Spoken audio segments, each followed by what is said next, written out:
Bienvenue dans la Minute Auto. Aujourd'hui on parle du Dakar, la course automobile la plus extrême. C'est parti. L'édition 2021 du Dakar s'est tenue du 3 au 15 janvier en Arabie Saoudite. Dans la première partie de cette vidéo, on reviendra sur l'histoire de cette course mythique, puis dans la seconde partie, on parlera des forces en présence sur cette édition 2021, ainsi que des résultats de cette 43e édition du Dakar. Tout commence en 1978, lorsque Thierry Sabine, après plusieurs expéditions en Afrique, décide de créer une course reliant Paris à Dakar, où des amateurs s'affrontent dans une course mêlant orientation et vitesse. Le 26 décembre 1978, le départ de la première édition est lancé. Quelques amateurs sont au rendez-vous et se lancent dans cette folle aventure à travers le continent africain. Le Dakar prend petit à petit une dimension internationale. Ainsi, les amateurs auront de plus en plus de mal à pouvoir jouer la victoire face aux équipes officielles qui arriveront au milieu des années 80. Certaines équipes régneront même sur le Dakar, dominant l'épreuve pendant plusieurs années. Comme Peugeot, qui sera invaincu de 1987 à 1990, KTM, qui remporte 18 victoires consécutives de 2002 à 2019, et Kamaz dans la catégorie des camions, qui a remporté 16 des 20 dernières éditions.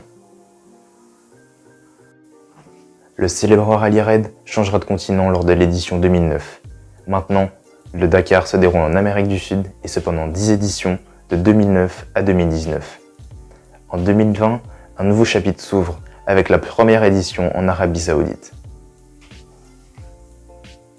Cette année, lors du Dakar, la bataille sera très intense entre les concurrents et ce dans chaque catégorie.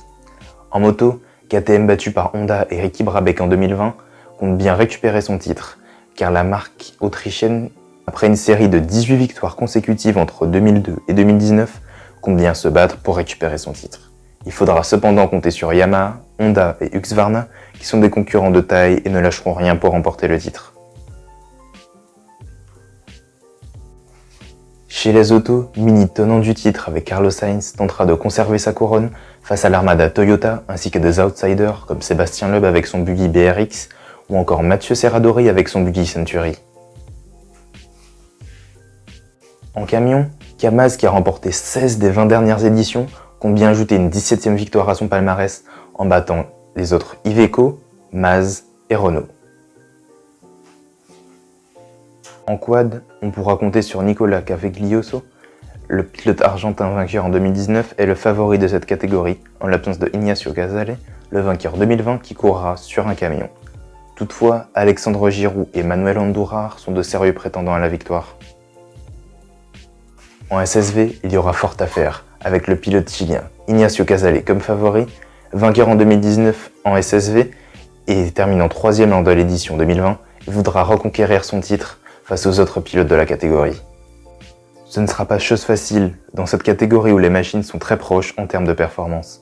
Reynaldo Varela et Austin Jones seront de sérieux prétendants à la victoire finale. Maintenant que je vous ai parlé des favoris et des outsiders de ce Dakar 2021, voici les résultats finaux après la 15e étape entre Yanbu et Jeddah. En moto, Honda s'impose pour la seconde année consécutive, avec cette fois-ci Kevin Benavides.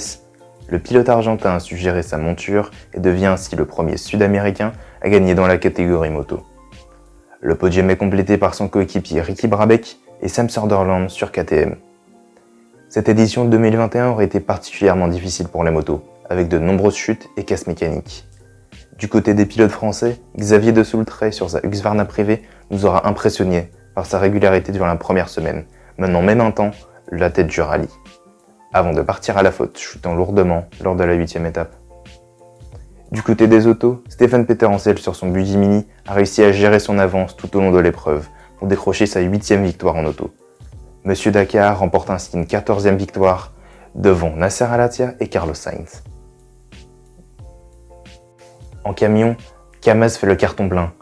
Le constructeur russe signe un triplé avec Ayrat Mardayev en 3e position, Anton Shibalov en 2e position et Dimitri Sotnikov qui remporte ainsi sa première victoire sur le Dakar. Chez les quads, le pilote français Alexandre Giroud aura longtemps mené les débats, figurant même à la 2e place du classement général à l'avant-dernière étape. Mais une casse moteur l'empêchera de rejoindre l'arrivée, il abandonnera à 2 jours de l'arrivée. Ainsi, Manuel Andújar s'impose et remporte son premier Dakar, devant Giovanni Enrico et Pablo Copetti. Enfin, du côté des SSV, Chaleco López s'impose et remporte une deuxième victoire sur le Dakar. À la deuxième place, on retrouve Austin Jones, le pilote américain, et à la troisième place, on retrouve Aaron Domzala, le pilote polonais. La course aurait été animée dans la catégorie des SSV, avec plusieurs d'étapes vainqueurs différents. Celui qui s'est le plus distingué, c'est Seth Quintero. Ce jeune américain de 18 ans est devenu le plus jeune pilote à remporter une étape du Dakar, en remportant la deuxième étape à l'âge de seulement 18 ans. Avant de clôturer cette vidéo sur le Dakar 2021, je tenais à rendre hommage à Pierre Cherpin, ce motard amateur français qui participait à son 4e Dakar, décédera des suites de ses blessures lors de son rapatriement vers la France. Si cette vidéo t'a plu, n'hésite pas à la liker, à la commenter et à la partager. Si tu veux d'autres vidéos sur le Dakar, dis-le moi en commentaire. Et je te dis à bientôt pour de nouvelles vidéos.